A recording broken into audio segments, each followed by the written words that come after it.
J'ai été candidat pour être rapporteur sur l'aide de l'Union européenne au développement parce que ma ville de Koulen est jumelée avec la ville de Kouré au Niger et qui est aujourd'hui frappée par une très grande pauvreté et qui s'aggrave. Et d'ailleurs, on constate dans beaucoup de pays du monde qu'aujourd'hui, la pauvreté est de plus en plus forte. Ce sont des millions de femmes, d'hommes et d'enfants.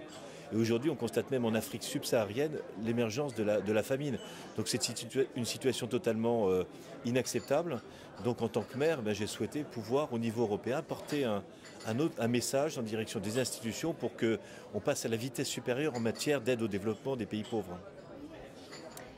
Dans quelle mesure votre expérience d'élu local et votre travail avec Kouré va influencer votre travail ici au Comité des régions?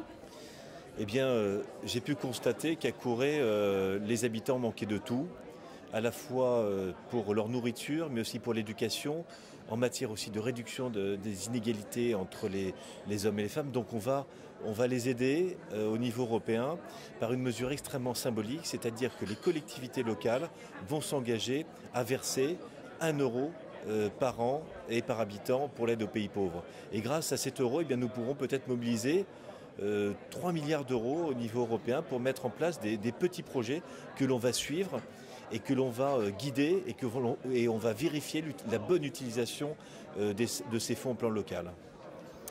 Qu'est-ce que l'Union doit faire selon vous de plus qu'elle fait actuellement?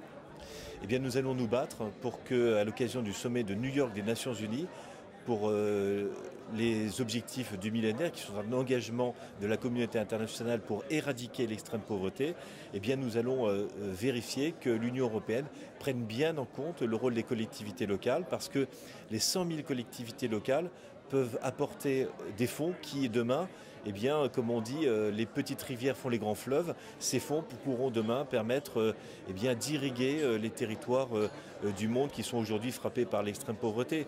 Donc avec les moyens des collectivités locales qui sont parfois minimes, on va réussir peut-être à régler le grand problème de la pauvreté dans le monde.